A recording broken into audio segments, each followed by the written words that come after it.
जी, पाकिस्तान का शेर एक बार फिर से हो चुका है साउथ अफ्रीका के सामने ढेर। जी हां, पाकिस्तान के शेर जिनको विराट कोहली से कंपैरिजन किया जाता था, यानी बाबर आजम की मैं बातें कर रहा हूं, और जिनको 2 साल पहले one of the greatest batsman of Pakistan history बताया जा रहा था, आखिर क्यों अचानक से ऐसा क्या हो गया कि यही वो पाकिस्तान की आवाम है जो इन्हें ट्रोल करने पर आ चुकी है। मतलब यही वो पाकिस्तान के न्यूज चैनल वाले हैं जो अब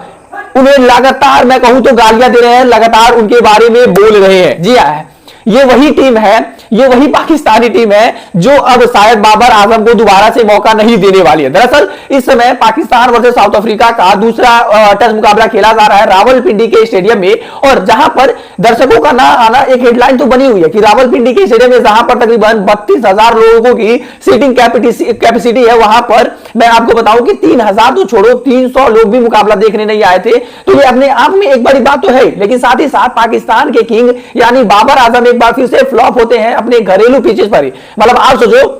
विराट कोहली जो लगातार ऑफ स्टंप के बाहर की गेंदों को फ्लॉप हो रहे थे, यानी वो इंग्लैंड जैसी कंडीशंस में फेल होते थे, वो साउथ अफ्रीका जैसी कंडीशंस में, न्यूजीलैंड जैसी कंडीशंस में फेल होते थे, जहां पर गेंद थोड़ी सी मूव करती हो। विराट कोहली और अपने करियर पर जाकर अगर मैं कहूं कि वो जब उनका एक समय एज हुआ, जब तब वो जाकर एक फ्लॉप सिचुएशन में आए, और ये भाई कैसा किंग है भाई कि 10 सेंचुरी लगाने के बाद ही मैं कहूं 3 सालों से एक भी सेंचुरी नहीं लगा पाया। मतलब अगर मैं आपको आंकड़े बताऊं तो समथिंग 2022 में जब सुमन गिल ने अपना डेब्यू किया था,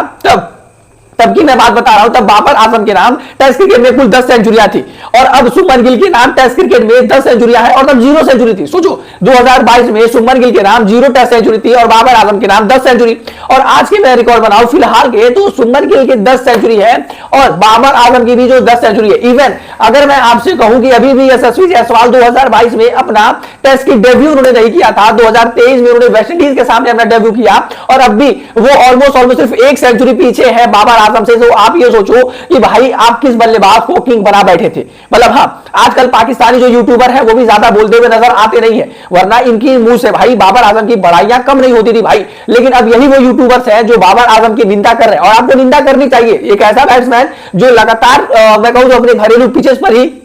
अपने होम ग्राउंड पर रन नहीं बना पा रहा, तो उसकी निंदा आपको करनी चाहिए। किसी भी बल्लेबाज के टाइम पे मैं कहूं तो खराब सिचुएशन आती है, लेकिन इतना ज्यादा खराब सिचुएशन नहीं आती है भाई कि आप, मतलब आप बताओ समथिंग 3 सालों से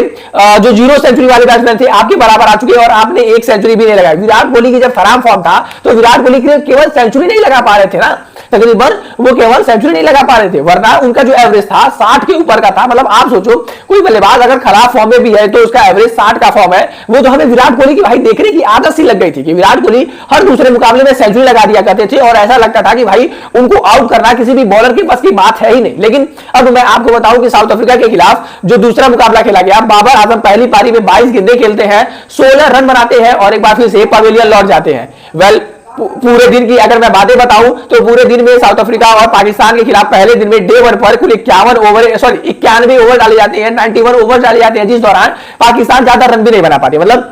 91 ओवर में पाकिस्तान की टीम ने केवल और केवल 259 रन बनाए हैं, तो ये कुछ ज्यादा उनकी बड़ी कामयाबी नहीं है। उनके लिए सबसे ज्यादा उनके कप्तान शान मसूद ने 87 रनों की पारी खेली, अब्दुल्ला शफीक ने शानदार 57 रनों की पारी खेली। हालांकि उनका जो स्ट्राइक रेट था केवल